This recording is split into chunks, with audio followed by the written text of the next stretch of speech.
As if the McCrispy couldn't get any better, Bacon and Ranch just entered the chat. The Bacon Ranch McCrispy, available at participating McDonald's for a limited time. Ba-da-ba-ba-ba. Reese's peanut butter cups are the greatest, but let me play devil's advocate here. Let's see. So, no, that's a good thing. That's definitely not a problem. Reese's, you did it. You stumped this charming devil.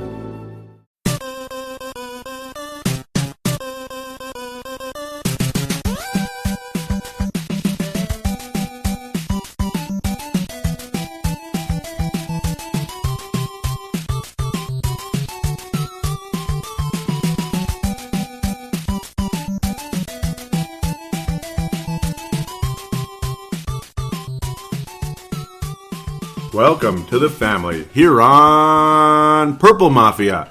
I'm your host, Paladino Joey, or Joey Awajan. Purple Mafia is available on the sportstuff.com and on iTunes. I thank each and every single one of you always for downloading and listening to this show.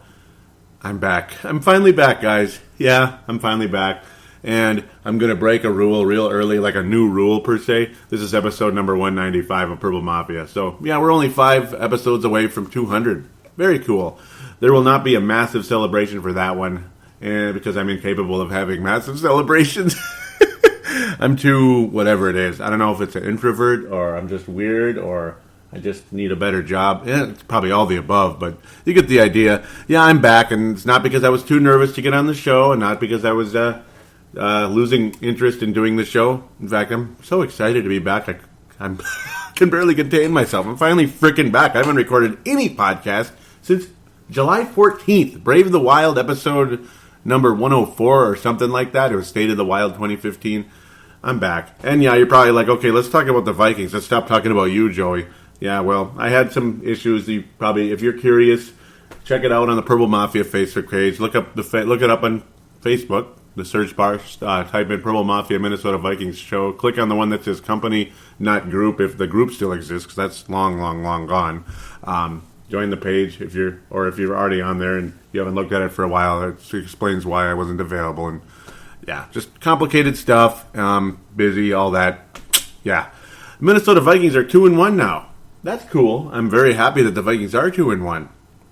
Very happy indeed. Unimpressed with the San Francisco game. I'm not going to say too much about that other than you could sum it up in a couple words, and like the people were telling me, and so probably maybe get to that on the Facebook section, segment number 3. This will be a traditional 3-segment show, review, preview, and fan interaction. But yeah, basically we had all these great expectations. San Francisco looked so fantastic against us, I guess. No, I mean, we thought we were so great and San Francisco was so dead. Well, yeah, they're dead now. I mean, gosh, what did they lose by the last couple of weeks? Like 700 points? Whatever, right? Yeah, and they lost today to like Arizona by like 40 points. Yeah. It's like you chalk it up to, I guess we just had a bad game. Yeah, I guess we just had a bad game. Yeah, such a bad game. Yeah, it's just wonderful. Wonderful excuse. But yeah, we lost that game. Isn't that great? And yeah, we can get mad at the refs all we want and that. And yeah, and one excuse I might have, my voice probably sounds a little funky. Yeah, I don't know. I like to believe I'm Mr. Healthy and I'm always healthy, but I guess I get cold sometimes, and it's annoying, and it's almost done. Detroit game, blah, blah, blah. You saw it. I saw it. It was okay. It was decent. Vikings played well. I'm not going to give them a ton of credit, like it was such a great, great game. Today was better. To sum it all up, today was better. Today was like a better version of that game, where the Vikings defense looked decent against Detroit, and yeah, it looked freaking horrible against San Francisco. The offense looked horrible, too. That was just a weird game. Like, weird. With the Detroit game, the offense looked better. Bridgewater looked very good, looked more like a veteran rather than a rookie like he did against San Francisco. Today was a classic black and blue, ugly Mike Zimmer-ish type of game with a nice, extremely nice final score. For a while, it was kind of low scoring. Guys weren't really doing too much.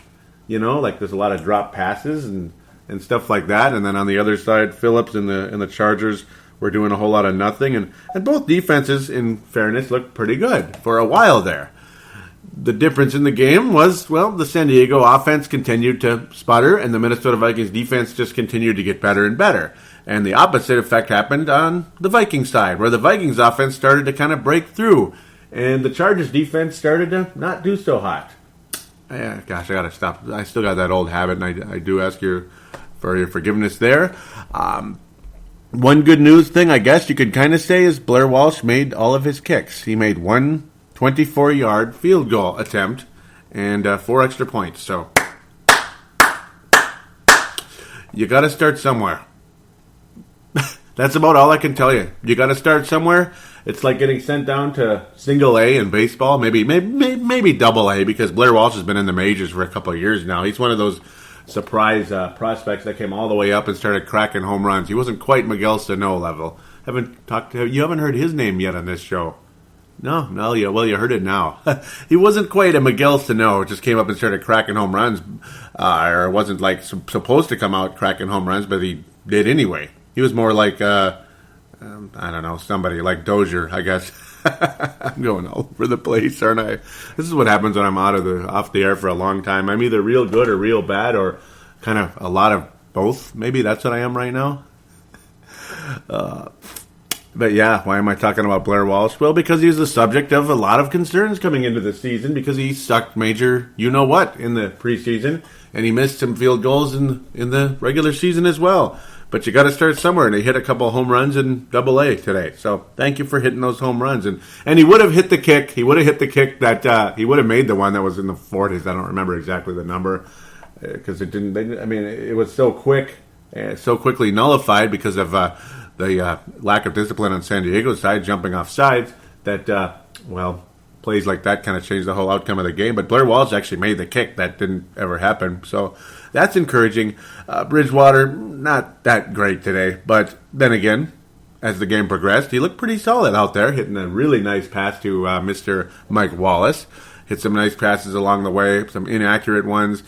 I don't want to compare him to that guy who wears maroon and gold, who plays in the same building and played in the same building yesterday. But, I guess he kind of had a game like that guy, Mitch Leidner, a little bit. Again, I'm all over the place, as you can kind of tell. Kind of had a Mitch Leidner type of game, I guess you could say. Not the prettiest thing ever, but at least we won the game. Thank you. And the Vikings defense was freaking awesome. Adrian Peterson back at it again, scoring his first touchdown since November 2013. Gosh, November 2013, I was 34. Man, I was only 34 back then. Now I'm 36. Okay, well, you get the idea. It's been a while. Way too long. Way the frick too long. Just crazy. Yeah, nice to see him get in the end zone, and he got in the end zone again. San Diego's run defense was not that good, and like I was talking about on Facebook, I figured it wouldn't. Everybody's jumping on it. Adrian's going to have 200 yards today because San Diego's defense isn't that good. It was better than. Things always tend to correct themselves in that situation. They always do. It's just football. It's football. It's kind of like the stock market. It goes way up and then comes back down very quickly, or vice versa. It bounces back up after it goes down. So things happen. Things fluctuate. It's football. Good game by Adrian, though, ultimately. 126 yards on the ground, 6.3 average. You don't really get much better than that, but obviously highlighted by that 43-yard scamper and that nice spin move he did to get in the end zone the first time, because he was having a hell of a time at that point. But once he went for that scamper, though, just started breaking tackles, and the I think overrated but still very popular "He's loose" line by Paul Allen. Well, we got to hear that for the first time in quite a while, because Adrian was loose, and we heard it again by Chad Greenway much later to kind of ice the score. Much later, a 91-yard touchdown that did count after a flag. Again, bouncing all over the place, but what are you going to do? This is more of a quote-unquote emotion show, we'll say, than a overly organized type of show. It's kind of you get the idea. It was an overall solid game by the Minnesota Vikings on offense and on defense. It wasn't oh my God, this guy got 350 yards, or, okay, you get the idea. 250 is more realistic, semi-realistic. It was more of a team effort in general. Mike Wallace was was good. I mean, and Bridgewater and him connected. Jarius Wright had some nice plays along the way. Really cool to see Jarius Wright being a factor. You even saw a nice run by Mr. Cordero Patterson. It was not bad considering, and it went for 9 yards. It looked better. It looked even better than it was at the time. Yeah, I saw Zach Lyon run in for his second yard and second touchdown of his running back career because he's more of a fullback. So it was nice to see. Very cool. 2 yards, 2 touchdowns. You can't beat it. That's a nice percentage, as the announcer said at the time. Even got a little McKinnon action in there, and that's good to see. I mean, only 18 yards and 6 carries, but still, he looked good when he did it, especially his 9-yard run. Yeah, San Diego's run defense isn't that good, but again, it wasn't literally like parting a Red Sea per se in this one. In some ways, the Vikings could have busted this one open even more when they were making a nice drive real early, but then Bridgewater had the interception in the end zone. He's not off to the best start you could say, in his second season, but at the same time, you see signs that Teddy Bridgewater will continue to develop and to become a very, very good quarterback in this league. Not ready to give him a Pro Bowl nod at this point, obviously, and I don't think anybody else really is yet. Adrian Peterson looks like he's going right back where he belongs, and that's Hawaii at this point. And it's really, really cool to see. It honestly doesn't look like he's lost much of a step. That first game, he got such a limited amount of carries and wasn't that good when he was out there, but really nice to see an MVP candidate type of player be that guy once again, even at the magical age of 30 along the lines in the NFL. We all know what that means, and running backs tend to drop off, but maybe it isn't until 31, 32, or 33 with Adrian. We'll see. Unfortunately for him, there's no guarantee he's going to be back no matter what happens, just because that's how it goes in the NFL. So let's go on the other side of the football. It was downright fantastic. And the one big play the San Diego Chargers were able to complete in this game without screwing themselves over with a dumb penalty or a turnover or a fumble. And it was a kind of like a more of a freak injury type of situation, unfortunately. A deep pass to Keenan Allen from Mr. I keep calling everybody Mr., but you get the idea. Phillip Rivers. Chucking that sucker to we'd call it the left side or lower side of your screen on the TV. And unfortunately, Rhodes and Sendejo can collide. And Rhodes now is going to be out. Was out with a concussion. It looked like it could have been a lot worse. It looked like a neck injury, back injury. I wouldn't be surprised if his neck and back will be sore going into tomorrow's practice and beyond. And he probably won't even be able to practice, to be quite honest, because of all the stuff you got to do, all the tests you got to pass and such. It's a concussion, and that really sucks because Xavier Rhodes is what he is, such a valuable piece to this team, a prospect, and one of the best cornerbacks in the NFC North, and we'll see how things continue to develop there. Hoping for the best. It's quite unfortunate to see him get hurt there. No word on how long it's going to be, and that's how concussions are, especially early on. Everson Griffin, Anthony Barr were downright fantastic. I think they were the MVPs on defense today. Chad Greenway again had that 91-yard touchdown return, which was his first touchdown since Adrian's rookie season in 2007. So very cool to see that happen. See Adrian again getting into the end zone for the first time in about 2.5 years, or more than that actually. And then Greenway get in for the first time since his semi-rookie season, because he missed 2006 with the ACL, his rookie year. But unfortunate on the side of things, though, ultimately, again, with Xavier Rhodes, and we really, really, really, really need him to come back. And it is very telling when you consider that the only other touchdown San Diego scored was in basically garbage mode. Backup quarterback in there. Just a garbage time fourth quarter. You get the idea there. Trey Wayne's extremely good in his NFL debut. Not his preseason debut, because I didn't even get to talk about that the whole time. And no, this is not going to be a 3-hour show because I can't do that, and I think it would bore you anyway. Or, well, some of you. It would bore some of you like that. I just can't do that right now. Trey Waynes, though, looked fantastic in his debut in having to replace Mr. Xavier Rhodes. It's unfortunate that it wasn't a situation where both of them were on the field together. It had to be Rhodes going out with injury. But good on Trey Waynes with a very nice debut, and you hope and pray that he can keep that going, because we may really need that if Xavier Rhodes is not going to be available for a while. But then again, maybe Trey Waynes will ultimately earn a starting position long term, not over Xavier Rhodes, but with Xavier Rhodes.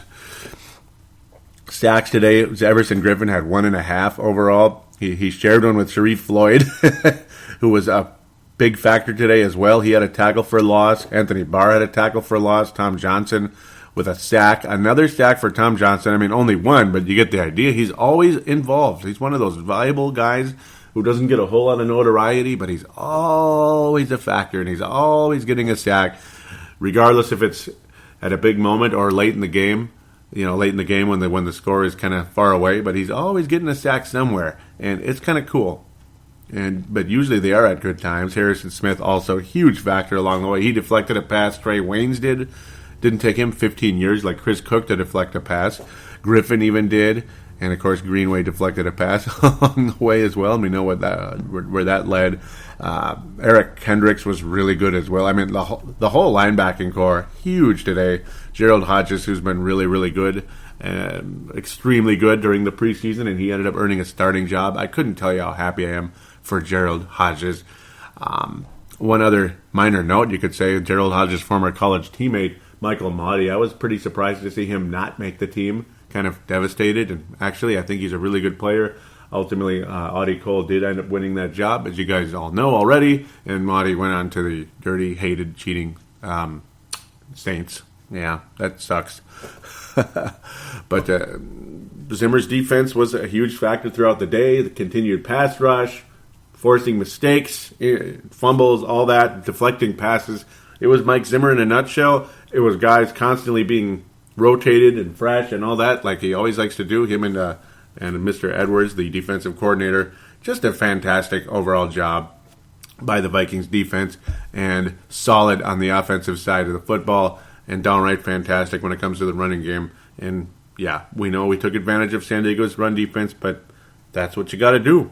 How many times have you seen a team come into the TCF, or we go to their house, and they have the worst pass defense in the NFL, and they wind up with 150 yards and 2 interceptions and no touchdowns? See, you still got to go out there and do it. I mean, you don't just come up and talk about how terrible this team is, and you're going to go out there and run them into the ground or complete 50-yard passes down the field. It's not that simple. You still got to go out there and do it, because teams obviously are motivated to correct that problem. And ultimately, the Chargers were unable to do that today, thank God. And the Vikings were recharged. They plugged in those phone chargers, they plugged the phone chargers into their legs and their arms and their hearts and everything. Really cool. Just a wonderful effort by the Minnesota Vikings in general. Keenan Allen on the side of the San Diego Chargers was fantastic. And he was a big prospect at the time of the drafting of Cordero Patterson. I was intrigued by Keenan Allen, but I figured he's too similar to Percy Harvin. You want a big wide receiver? Well, we got the guy in Mike Wallace a couple of years later, and Keenan Allen looks like he's going to be the best of that bunch, unfortunately, long term in the NFL. Yeah, sucks to be us in that one, doesn't it? I mean, I don't know. I see 9 rushing yards, like I said, from Cordero Patterson today. And in the receiving end, yeah, nothing. No receiving yards whatsoever. Jarius Wright targeted 4 times, Kyle Rudolph 5, Mike Wallace 4, Adam Thielen 4 times. No targets for a guy by the name of Cordero Patterson. Keenan Allen, he was targeted 18 times by Phillip Rivers. 18 times, and that's a veteran quarterback. A veteran quarterback with an attitude. Okay, not the whole time, because the second touchdown was from the backup quarterback over there in San Diego, that being Kellen Clemens, pardon me. But still, just an overall fantastic game by Keenan Allen, and it didn't help by seeing Mr. Rose get injured, but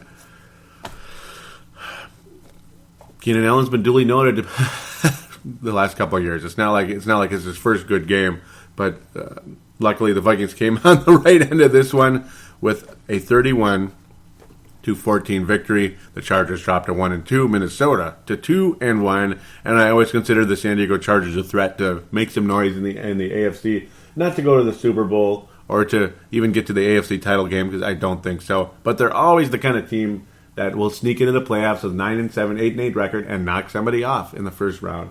That's who they are. So it is nice to beat the Chargers, who have quite frequently, quite often given the Vikings fits. And I don't remember the Vikings winning in San Diego. I don't remember it happening. It seems like every time we go there, it's 31-14 San Diego. Quite different. Luckily, this time around at home, the Vikings were on the very positive end, despite the fact the Chargers led the Vikings in first downs, 21-18. That's quite a few. Time of possession, the Chargers were quite a bit ahead in that one, about 7 minutes as well. That's a big difference. But at the end of the day, the Vikings win despite them losing in a lot of offensive categories. They got the job done when it mattered, and that's about all there is to say. So let's take us a break. Well, no, let's not take us a break. Let's pat out the Fran Tarkenton. I'm almost starting the old habits again. Fran Tarkenton Award, Urban Legend, and what was the other one? The Tavares Jackson Memorial. Well, ladies and gentlemen, we are making the switch. We are officially, now that he is no longer a member of the Minnesota Vikings, and this is a regular season Purple Mafia episode, I can officially change the worst player of the week, and that is going to be changed from Tavares Jackson to the Christian Ponder Memorial. That's right.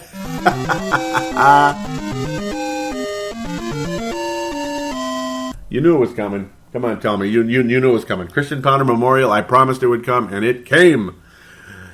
To Fran Tarkenton Award, you could give it to Adrian Peterson, you could give it to Everson Griffin, and you could give it to Anthony Parr. But for getting into the end zone for the first time in quite a while, and for breaking loose for that 43-yarder, to break open that game, when he made that touchdown, that changed the momentum of the entire game. Adrian Peterson, for the first time since the 2013 season, is the Fran Tarkenton Award winner. Congratulations, Adrian Peterson. The urban legend is Cordero Patterson. Cordero Patterson, as he goes up against Keenan Allen. I mean, can it get better than that? And he's not obviously head-to-head against him because it's football. They don't play against each other. But when you look and see how freaking strange it is to see Keenan Allen with 133 yards, 12 catches, 2 touchdowns, and making a big play and all that. He still had to catch the ball, right? He still had to catch it, and he still did catch it. And to see Cordero Patterson being an urban legend, I mean, does he exist? Nice running play. But he was drafted as a wide receiver. And yes, we can still use him as a running back here and there in running plays, pardon me. But he is a wide receiver, and the fact that he can't beat out anybody, he can't beat out Adam Thielen or anybody like that, I don't know, man. Urban legend. So, I almost called it Tavares Jackson, Christian Ponder Memorial. Okay, I'm going to be a dick. Yeah, it's Cordero Patterson. He gets the Christian Ponder Memorial because he's just a non-factor. Never going to be a factor of anything in this one. Or you could even say the Chargers offense in general. Despite getting all those yards, and yet he's fumbling the ball, recovering it a couple times and fumbling it other times, and that helped cost the Chargers the game. The Vikings unable to get anything going on one of those fumbles, though, which was quite frustrating. They were able to get, that was the early score when the Vikings finally scored a field goal from 24 yards out. Couldn't even get in the end zone, and the Chargers gift-wrapped us a potential touchdown. But still, you gift-wrapped us a potential touchdown. So that's another way you could say Christian Ponder Memorial, but why would I give it to them? What the hell am I thinking? Thank you very much. Cordero Patterson gets the Christian Ponder Memorial. There you go. That was kind of weird. I'm a little rusty. Please bear with me. It's been a couple months since I've recorded any podcast of any kind, and I'm obviously here by myself, which I like. I'm more than capable of doing a show with somebody, but I also like doing it by myself as well. More freedom. Anytime I have a thought in my head, I can spill it out now and not have to wait for the other person to finish talking. Not that I don't absolutely adore Sebastian Balls and absolutely adore the fact that he, or adore when he is on the air with me. It is unbelievable, and he will be back on this show. Shout out to Sebastian Balls, regardless of who hates that word. Shout out. Oh, absolutely love you, Sebastian. Purple Press Box. You can look that up on Facebook and on YouTube. Purple Press Box, for those of you out there that were waiting for Purple Mafia to come back on the air. He's done some shows, and he's really good. And as long as he doesn't consider me a competitor now, because, I think we're friends, not competitors, right? That's what I would hope. So, and he's constantly plugged this show in the past, and God bless you, Sebastian. Really, God bless you indeed.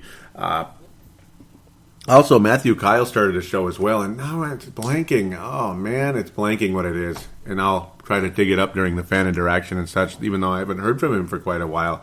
Matthew Kyle also has started an NFL show. It is an NFL show on SoundCloud.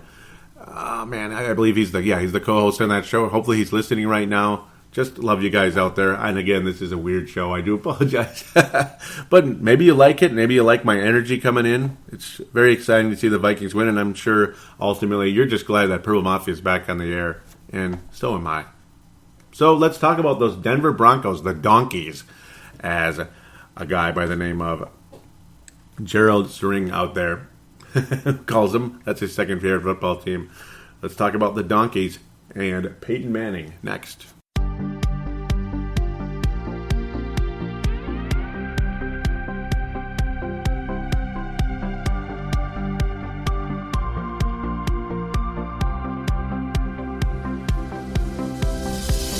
Do you shop on Amazon? Did you know that you could support this podcast just by doing your normal shopping on Amazon? It's really easy to do. Just go to thesportstuff.com and click on one of the many Amazon pictures. Do your normal shopping, and Amazon sees that we referred you, and they give us a percentage. We'd like to thank you in advance for supporting thesportstuff.com, and please use our Amazon link. Now enjoy the rest of the show. We are going round like Saturn dream.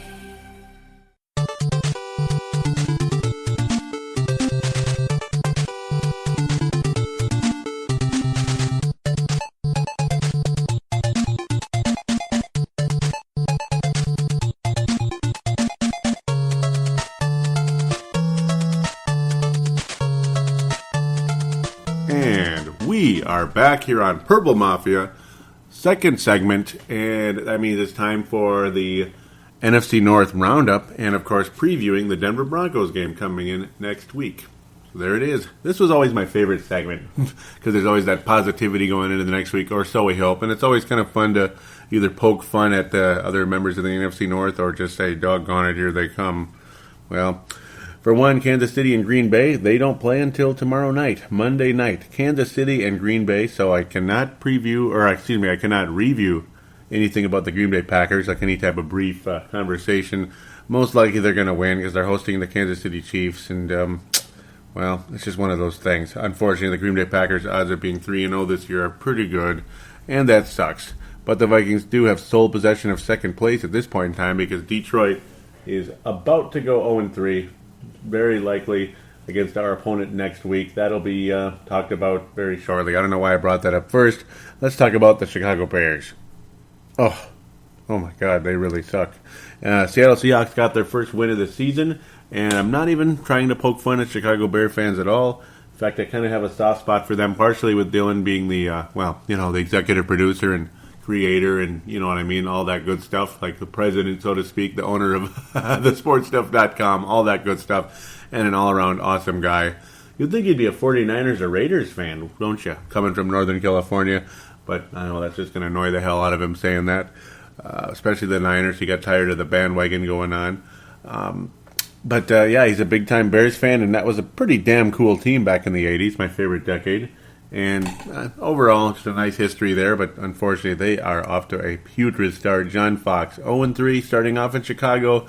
Doesn't always matter who the coach is. Sometimes you need some help at personnel. Chicago Bears definitely gearing up for that number one overall pick in the draft.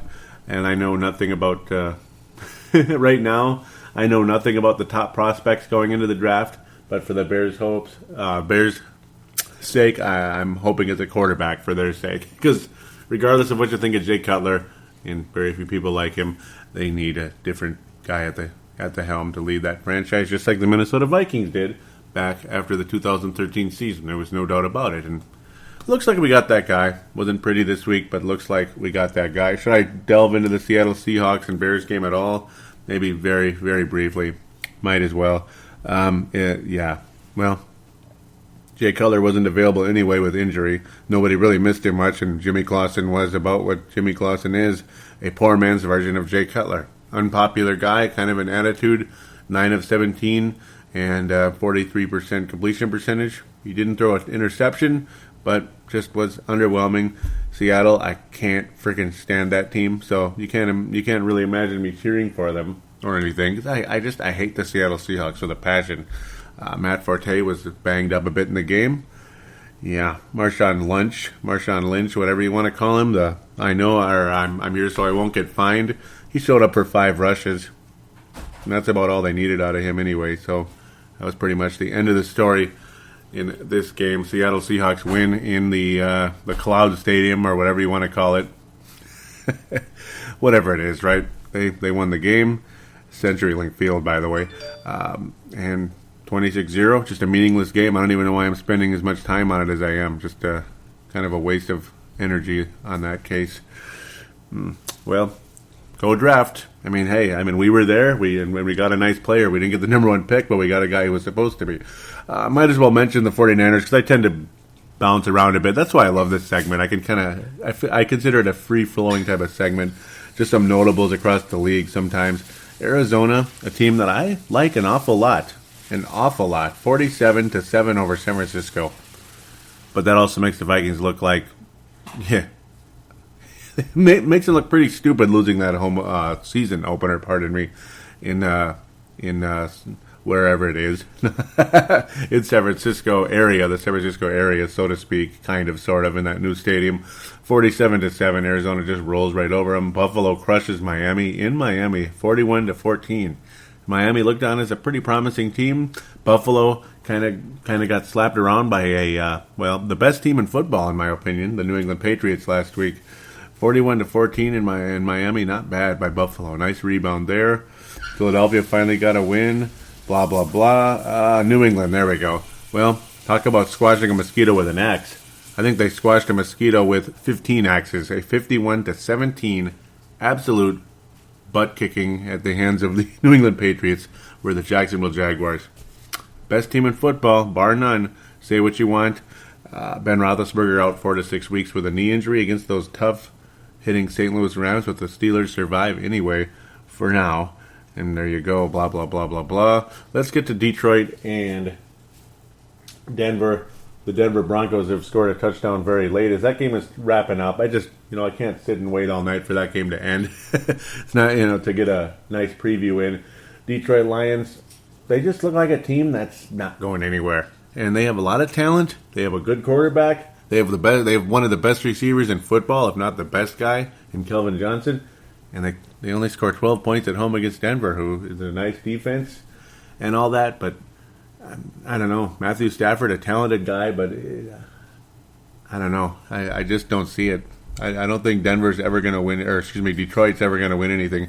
I don't really think Denver is either, but at the same time, it's just, I don't know. It seems like a franchise on their way to nowhere, unfortunately.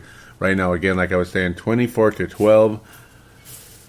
Peyton Manning throwing some wobbly passes, but he looks pretty good considering he's 39. He's had neck injuries, and he's been known to throw some wobbly passes in his later years, despite putting up nice numbers and all that. But overall, I think the Vikings going to Denver, it doesn't sound like the kind of game that I'd consider like any type of a guaranteed win or anything. The Vikings have never had a whole lot of success in Denver. I mean, they've won some games there, but we're not talking like they just go there and win every time they play. And Denver's still, they're still a decent team, and they're actually going to be 3-0 going into next week. And for those of you out there that hate 3 o'clock games, well, it's a 3 o'clock game. I'm not a huge fan either. It's not easy for recording this show, so bear with me. I'm going to do the best I can to get this thing out. Might end up releasing it possibly sometime like Tuesday if it comes to it, but we'll see. It might be one of those deals where I kind of piece things together, so we'll see what happens. You get the idea. Hint, hint, read between the lines. Peyton Manning, unofficial statistics for the game at this point, but yeah, like the whole wobbly pass thing, all that. But accurate, I mean, they're accurate passes. 74%, 31 of 42 attempts. Fantastic. He did have an interception in the game. Still a quarterback rating over 100 at 101.7. Again, unofficial statistics, but okay, they're official, as they're pretty much kneeling down with 30 seconds left in the game. Matthew Stafford, well, his stats, he's Carson Palmer, man. He's another Carson Palmer. A lot of talent, but, he'll put up the numbers, the yards, this and that, but 1 touchdown, 2 interceptions, quarterback rating of 80. And he even lost a fumble, which doesn't hurt your quarterback rating, but it doesn't help your team, that's for sure. The stats are good until you get into the touchdown interception thing, and you're not going to win games playing that way. And it's just classic Matthew Stafford, kind of in and out. He's, like I said, another Carson Palmer. I know everybody's their own guy, but the inconsistency is similar to what Carson Palmer brought to the Cincinnati Bengals for quite a few years. I like him a lot more with Arizona, actually, where he's not necessarily counted on to be the, like as the sun rises for that franchise, where he was that for Cincinnati for quite a few years. And they made the playoffs, but didn't do much after that. Overall, Denver, lots of good receivers on the team as well. Demarius Thomas, Emmanuel Sanders, those guys have been fantastic. 92 yards for Thomas, a touchdown, 87 yards for Sanders on 6 catches. And, of course, that 45-yard touchdown for Thomas late in the game kind of iced the Detroit Lions for good, which put the game at 24. Excuse me, that was not that one. That was midway. Yeah, there we go. That gave Denver the lead. Pardon me, I remember now. That was at the end of the half. I'm getting all mixed up here. But, yeah, that pretty much put Denver in the lead, and they never relinquished it at that point, even though Detroit made it interesting early in the third quarter. But overall, Denver looks like a team that is going to be quite a dangerous foe. Forcing Matthew Stafford into 2 interceptions frustrated him. The good news is you can put up yards against this team. You can be accurate, too, because Matthew Stafford's overall completion percentage, 69%, basically, like 0.1 below that. He was completing his passes, but at the same time, they were forcing him into mistakes. They were frustrating him quite a bit at times. And then Peyton Manning, again, his accuracy, I don't know. They protected him fairly well in this one. He was only sacked once. Peyton Manning looking pretty good for a 39-year-old right now. He's having a good time in Denver, 3-0. I'd call them a small surprise starting out the season. I don't think a whole lot of people saw the Denver Broncos at 3-0. I kind of think a lot of people saw them as a team where their ship has sailed. And right now, I don't see them going to the Super Bowl or anything, but they're off to a nice start, and there's a pretty good chance they could go 4-0. And if the Vikings do beat them next week, and both teams come out 3-1, I'm going to feel really, really damn good if the Vikings can go out and beat Denver. Right now, though, on the road in Mile High, when it's, the warmer time of season, when when Peyton Manning will probably continue to play well, I can't pick a victory at this point. I don't quite trust this team enough, despite the fact they played great against San Diego today. I don't know. The Vikings don't really have a whole lot of good history in Mile High, and Peyton Manning, again, is really on his game right now at this point in time. It'd be nice to see the Vikings frustrate him, and maybe they will, and that's going to be the key to the game. Just hit that pass rush on Peyton Manning. If they can get that going, maybe force him into a turnover or 2, the Vikings will win the game. Right now, though, I do think Denver is going to win. I'm going to go with the final score of 24-21. It's going to be very close, but Denver will finish the job. I might even go with 24-17, actually. I think that Denver defense is going to annoy the Vikings. I think it's going to annoy the Viking fans even more watching it, unfortunately. I'll say 24-17. Denver wins, and the Vikings drop to 2-2, which will piss a lot of you off. And I'm sorry to say, Denver's going to start out the season 4-0, but they'll probably finish the season like 10-6 or something as the year goes on. People will start, things will kind of catch up to themselves and average out for the Denver Broncos. They aren't going to go out and have a 13-3 season or anything, and if they do, I'd be quite surprised. So there it is. You kind of merge the NFC North roundup and the preview into the next week. It's kind of fun when you can do that. It makes it a little bit easier. And unfortunately, the fact that the Green Bay Packers didn't even play yet this week, but well, they're going to beat the Kansas City Chiefs at home. I'm sorry. I don't like it, but it is what it is. 3-0 Packers and 3-0 Broncos, all that good stuff. Just kind of, Peyton Manning is starting the season off on a good foot, and he probably is going to continue that at this point in time, in my humble opinion. A very impressive victory in Detroit, a team that could not afford to go 0-3, and they're 0-3. So there it is. That's all that needs to be said. Let's get to fan interaction. Brent Jacobson will lead things off with 2 calls. Yes, sir. Welcome back, Brent Jacobson. We'll be back right after this.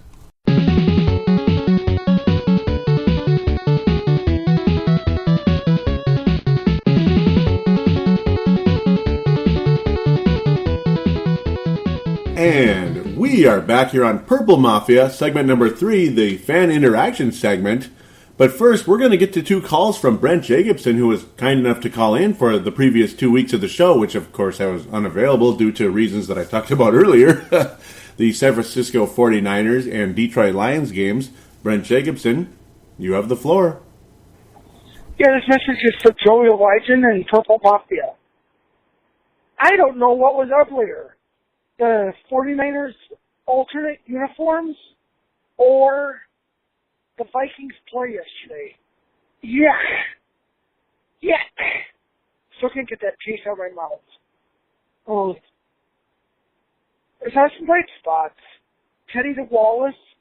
Heck, if the ref didn't have his whistle up his, I'll say hindquarters, on that one what should have been a PI called back at the end zone, heck, maybe the game would have been totally different had Wallace caught that ball, or had the ref not called. Had the ref called pass interference. In the words of the cheater, Bill Belichick, on to Detroit.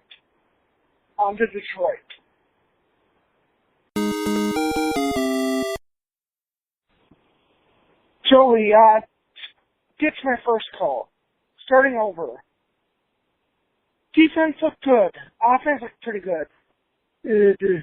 Peterson looked like a man possessed today. My 2 concerns. And forgive me, this is about the 1,000th time we've heard this, but Blair Walsh. And, of course, Adrian's fumbles. But, hey, we won. And I think it's time to put Cordero Patterson on a milk carton. He's gone missing. Anyways, woohoo, finally a win. Now let's go get San Diego next week and see what happens. Then Dallas is imploding. Detroit looks like they're going to be stinky, so maybe the playoffs are a real possibility for us. Anyways, let's go Vikings. I know it's way early, but hey, we can dream, right? Let's go Vikings. I'm out. Bye. Hey, great calls as always, Brent. Really love hearing from you. San Francisco game, you pretty much summed it up in a nutshell because there's really not a whole lot to say about that game, and that's pretty much the response I got when I was telling people I don't think I'm going to be able to do a show for that 49ers game, the San Francisco game, because, I don't know, they just played like dog dookie. The defense was terrible. Adrian is non-existent. Bridgewater was kind of like, I don't know, rookie-ish almost. And, the refs kind of weren't very on the side of the Vikings per se, or at least they weren't very helpful. But then again, when are you supposed to count on refs to help you, I suppose? And the Detroit game, yeah, I'm pretty much like Adrian Peterson. He's back, just like he was today against the San Francisco. Yeah, right. I wish. Just like he was today against the vaunted San Diego Chargers. He got recharged. Yeah, that's going to kind of be the theme of this show, as you've probably been noticing. Right? Thank you very much for that, Brent. And it's nice to see Adrian Peterson really rebound from that in the Detroit game. The defense really picked it up once again in that one. And, of course, Blair Walsh kind of reared his ugly head. That was the frustrating part. Yeah. Luckily, a little better. Just a little bit better today against the Chargers once again. So it was a recharging in general. They plugged in their Chargers via Android or Apple or whatever company it is, maybe even the Windows phones, the Nokias and LG and what other companies. HTC also covers that. Yeah, my wife got an iPhone 6S today, so yep, and I got the Samsung Note 5 a couple of weeks ago. So isn't that terrific? That's obviously, again, something I'm probably going to be mentioning off and on throughout this show, if I haven't already, right? Because I'm already forgetting, right? Wink, wink. I'm just throwing it all over the place. That's the theme of this show today. So, well, I'm going to get over and check out those Facebook comments and Twitter. As now we start with Facebook, simply go to facebook.com, of course. Type in the search bar, Purple Mafia Minnesota Vikings Show. Click on the one that says Company, not Group, Company, not Group. And I know I said that earlier, but I'm repeating it again. Click like and comment, and there you go. You can get on the Purple Mafia Show. Isn't that cool? And it's pretty simple, too. Well, I'm going to kind of dig around a bit, being I'm going to have to backtrack a little bit. I'm not going to go back too far, because that might get kind of tedious for those of you out there. Lots of posts by Ali Sidikai. I hope I'm pronouncing his name correctly, and if not, I do apologize. I've mentioned him in the past. Yeah, wonderful, posting article after article on the page, really keeping Purple Mafia alive, keeping a pulse on this page during the times when I've been quite inactive. And again, I do deeply apologize to all of you out there, Ali included. Brent Jacobson also does that a bit. Sebastian's disappeared a bit. I hope it's not because he's basically like, screw Purple Mafia, I'm moving on in my own direction. But then again, I haven't been as active as I could be on his page either, and I do apologize for that. Again, Purple Press Box. As long as he still continues to support the show anyway. I'm sure he does. I'm just BSing. Earlier, I remember Brent Jacobson posted that cool picture, Roads Closed. Yep, that's another one. Let's see, where should I go? It's kind of all over the place. Yep. Blair Walsh looked like crap. This is way back in the preseason. Defense looked good. The offense looked pretty good. Chase Ward, Cunningham might be impossible despite having Pruitt, Rudolph, and others on the roster. And yeah, there were a lot of tough decisions indeed. So Brent, again, continuing against on the Dallas game, he was saying, folks, I know it's preseason, but I see lots of room. But I definitely see lots of room for optimism with this year's Vikings team.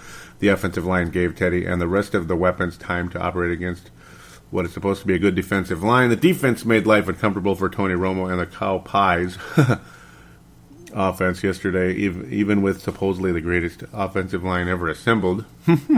The only area of concern is Blair Walsh. Yep, this team this year will be fun to watch. And yeah, I'm going to bounce around a bit, kind of get caught up here. Maybe I shouldn't go back even into the preseason. Okay, here we go. As it jumps quite a bit forward now into the 49ers game, and that's probably about where we should be. Mark Carlson posts, no doubt this season will challenge every area of this team, from the coaches to the fans and the players and positions in between. I believe our purple team will be tested in every game. Every snap of the ball will demand the best from the team and individually. Here we go. As game time is nearing tonight, Monday night, that being the 49ers game, and a new season is about to start, I want to thank Purple Mafia Show, Minnesota Vikings Show host Joey Awajan for his steady and faithful dedication to produce informative and insightly podcast each week of the NFL season. If it were anything less, I would have dropped off as a listener long ago. So here is to a new season. Skol Viking fans everywhere. Mark from Iowa, and then he put keep calm and show Viking pride with a very royal looking color and crown and everything. Very cool picture there, and I really appreciate that, Mark. And well, I wasn't consistent in recording this year, at least to start out the season. I broke a 5-year streak. 5 freaking years where I didn't miss a single game in terms of recording the show. So trust me, that ached quite a bit. Again, reasons that took place were mentioned here on the Purple Mafia page, and I'll get to responses later. I'll even talk about it very shortly as I get to that point. Cedric Paulding was saying, Cedric Paulding, also a loyal listener who's been posting on the page frequently, semi-frequently, we'll say, and always great to hear from him. Down from the south there in Mississippi, he says, what the hell is going on? Zimmerman and staff need to make some serious adjustments. This is embarrassing. And then it generates pretty in-depth conversation with a lot of us, and lots going on. Mark Carlson saying the first half was disturbing. Bad call by the refs, eliminated a Viking touchdown and a missed field goal. Yep. And then Cedric saying, do you think this is just one game thing or are we in for a long season? Not trying to have a knee-jerk reaction, but we looked totally unprepared last night. Zimmerman defense Zimmerman defense couldn't stop. I'm sorry, I didn't mean to tease you there. Couldn't stop a high school offense last night. And yeah, then I'm going to paraphrase a bit because if I just keep going here on the game that was 2 weeks ago, it'll drive some of you nuts out there. And it's my bad that this didn't get more airtime. Cedric and others, Mark and others out there, I'm really apologize. But yeah, totally hear you, and thank God. So far, the team has improved from that game, and so far it looks like a bad game, but we'll see where things go into the Denver game. I'm a bit concerned from that, as you may have heard. Yeah, I'm not overly concerned, but I'm concerned. Lots of back and forth. Oh yeah, and by the way, I know this isn't news, but Cedric was asking at the time, was saying who all is missing from the offensive line, what's the status of them returning. Loadholt out for the season with an Achilles tear, and Sullivan out until week 9.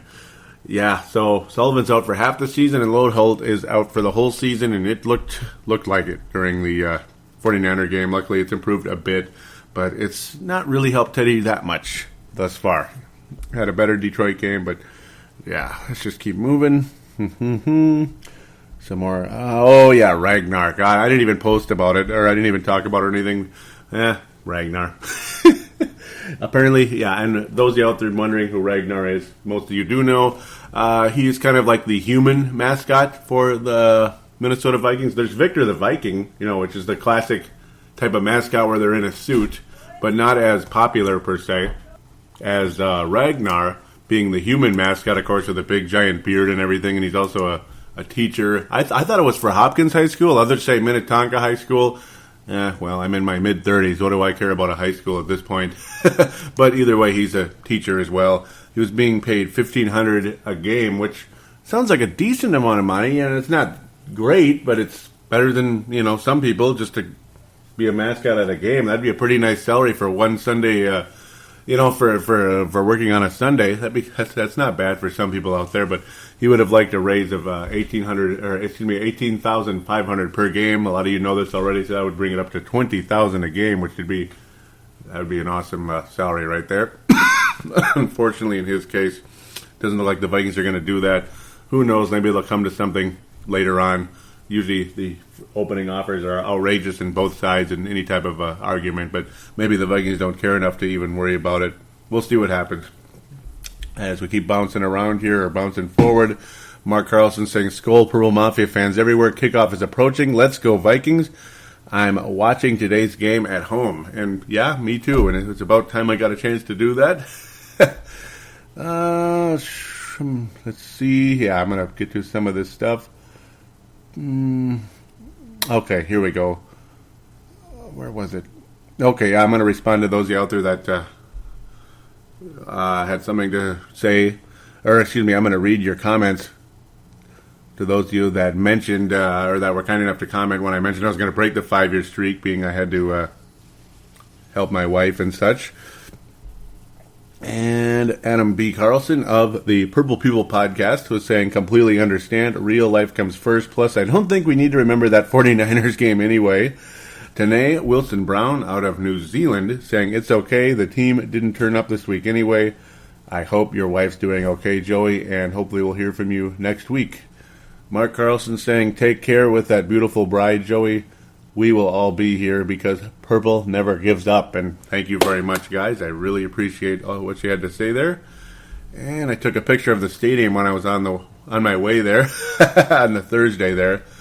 I was like, what the heck is this? I was just having fun because I got up close and personal with the stadium in that situation because I kind of sort of went the wrong way.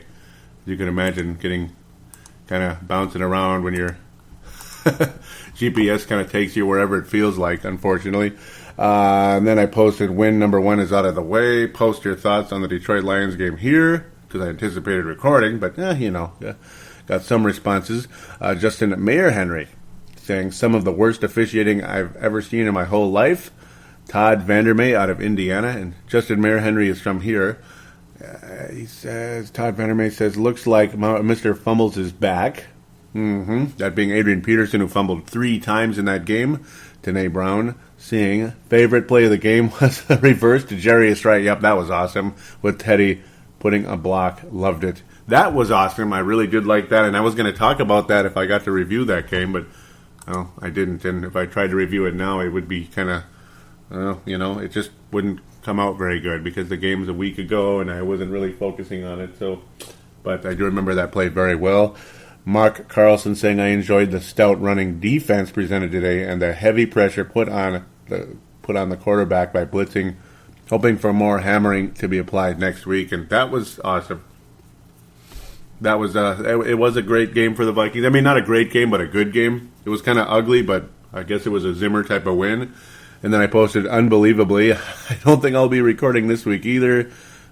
Couldn't record Sunday, and with my now married life, things makes things very complicated, particularly with 2 jobs and all that. So if I don't record Sunday, it could be a huge problem, at least until the lawn service is done. That's basically, in a nutshell, what's going on right now. Justin Mayer Henry says, life happens. Take care of you and your family first. That's what's most important, and thank you very much. And Mark Carlson saying, best remedy for stress is dump the regrets and start fresh, get better. Yep, and plus, I was mentioning I wasn't feeling good either. That did not help. And then I posted something of being unable to do a show. Might as well do a brief preview. And yes, I picked the Vikings to win 24-17. So it wound up being a little bit better. That's the good news. Mark Carlson saying, I agree. I think they will feed AP pretty steady. Hope that will open up the passing game. No missed field goals, please, and no more bumbling either. Well, there was an interception in the end zone by Teddy. He wasn't as sharp as we would have liked. That's the one thing. Adrian Peterson was fantastic. We didn't see the fumbling today, which is good news. Thank God for that. And the defense was really good once again this week. So it's kind of been a steady climb.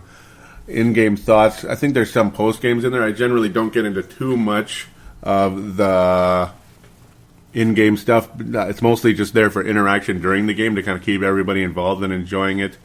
Apparently, Mark Carlson and Chris, let's see, what am I saying?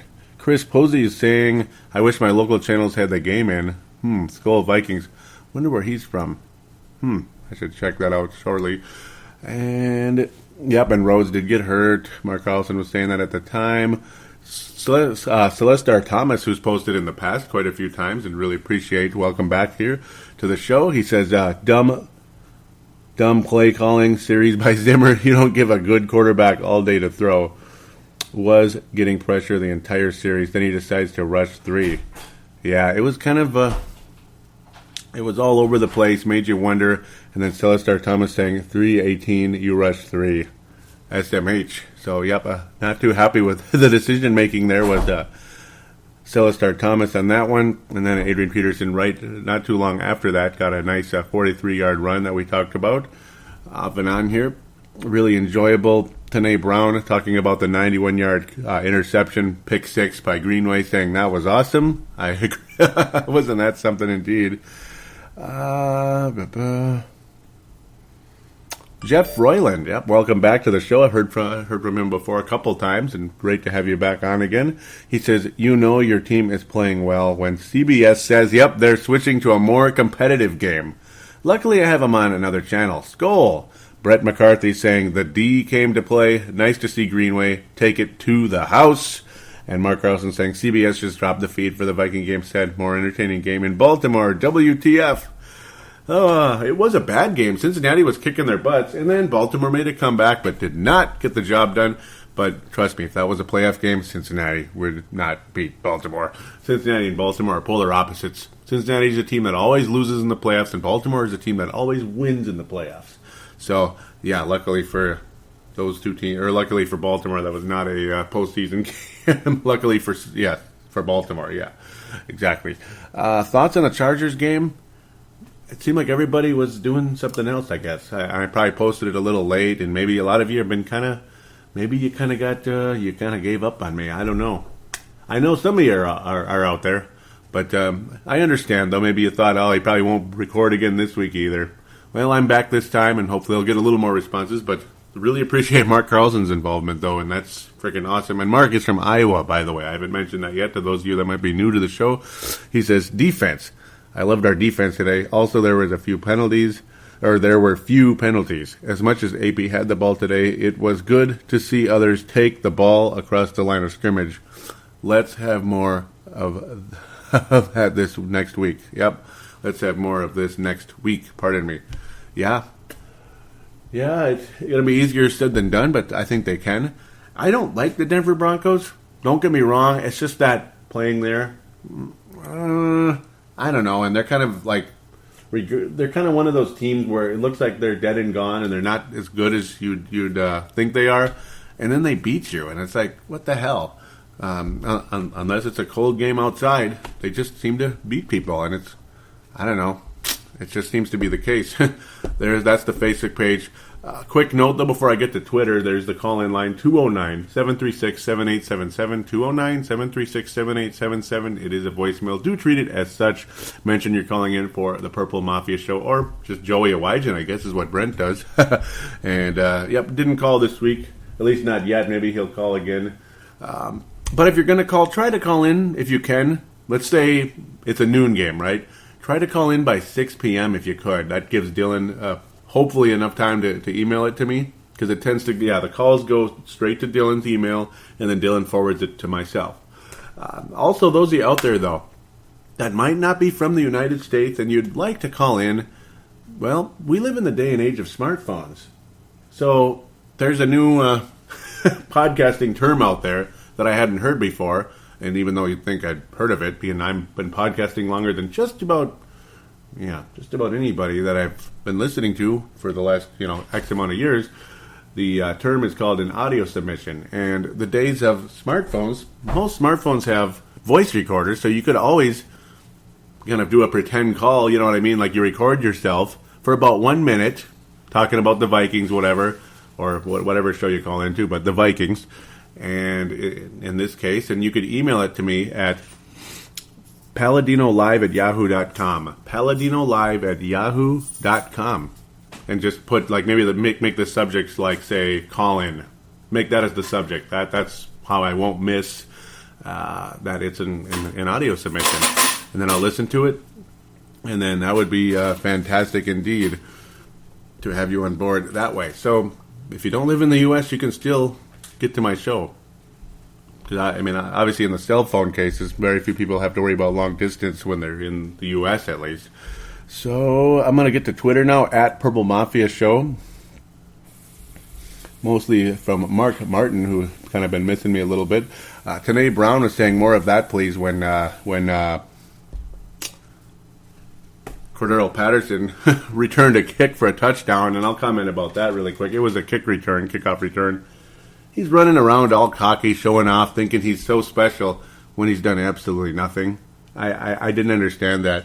I just that kind of miffed me, and that's about all he's done ever since is just that one play. So again, that was a preseason game back in, I believe, against the Dallas Cowboys, if I remember correctly.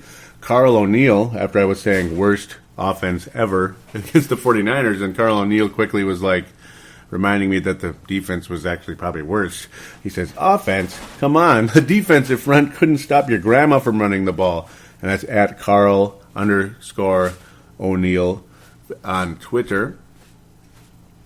Michelle writes tonight, #Vikings with a sad face. I was saying the worst offense ever. Stephen Smith also was talking about the 49er game. He says it could be worse next week if Zimmer decides to murder half the team. Yeah, that's at Steve Pa. Well, Steve P.A. 27. That's Stephen A. Smith, who frequents on the Facebook page as well. Great to hear from him always. Mad Martin, making his appearance here, saying just watch the first half. Terrible. This started at 3:20 a.m. local. Glad I did not get up to watch it live. And this is Dave Martin out of Northern Scotland. Gotta like that. Nice, always great to hear from him. And as he continues, actually, this is Malcolm McSween out of out of Oakville, California. He says, absolutely zero good takeaways from this one. Not good. I totally agree there. Dave Martin saying, okay, could hold out all day. 20 to 3. WTF are not the 49ers bottom 5 this year. Do we need a new kicker? O-line, quarterback, killers again. Yep, and yes, they were. He says, so much for the hype this year. Are we looking at yet another year in the toilet? I so hope not, but a worrying start. He says, have to agree. I was so optimistic. We were close to winning the division again and being relevant once again. And that's because I said this has to be one of the most disappointing starts to a season I've seen in a long time. And I went back as far as the Carolina season, the year back in 2001 when the Vikings lost the home opener to Carolina out of nowhere, and the Panthers only won one game that whole season. Dave continuing saying, what pissed me off was the lack of effort and what with AP's lack of touches. 10? Like to know the reason for that, and there really is no reason. It seems like a few more posts in here back and forth. Antonio Fett, that is Mark Carlson's son, and Anthony Carlson. He's saying, hopefully this isn't an indication of how the rest of the season is going to be. It's going to be a long week, and it sure was, but luckily things did recover. What did he say here? I said it was a really big disappointment without a doubt. Very few saw this one coming, and Dave was saying, got to agree with that. Hopes blown out of the water. After one game, I really cannot face another year of crap. All right, let's see. Other than that, only one tweet today from at Mick A. Vikings. He was saying, sucks, but it looked like it could have been a much worse, and that's being Xavier Rose was apparently out with a concussion. But yeah, luckily it wasn't much worse. So thank God for that, without a doubt. I want to thank all of you very much for being a part of this show and for listening. I'm going to hand out one gold star, I guess. Let's see. I'm going to give this week to Mark Carlson for the gold star and a silver star to Dave Martin, without a doubt. So Dave Martin with all the responses back and forth. And there you go. A gold star to Mark Carlson, silver star to Dave Martin. So there you go. Thank you guys very much for being a part of the show and for keeping this show afloat. Ali Sigadai, you know what? I'm going to give you the bronze star for keeping a pulse on the Purple Mafia page. Really, really appreciate you. So Ali is getting a bronze star, and he'll probably get more stars during the course of the season, and hopefully we can hear some posts from him as well. It'll be very, very cool. Heck, even a call-in. More than welcome. 209-736-7877, 209-736-7877, or an audio submission. Could be also another way to reach this show at paladinolive, at yahoo.com, paladinolive at yahoo.com. Thanks again, you guys, so very much for listening.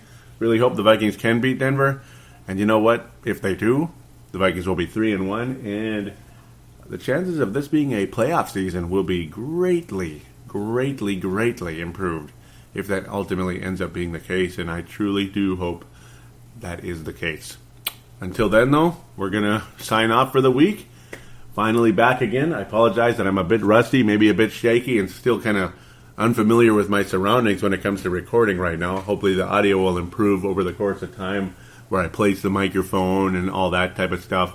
Because, it's just kind of a weird, different surrounding right now. Not used to this just yet. So it might seem a little awkward and not quite myself yet, getting behind the mic again for the first time in 2 months. So thanks again, everybody. Go Vikings in Mile High.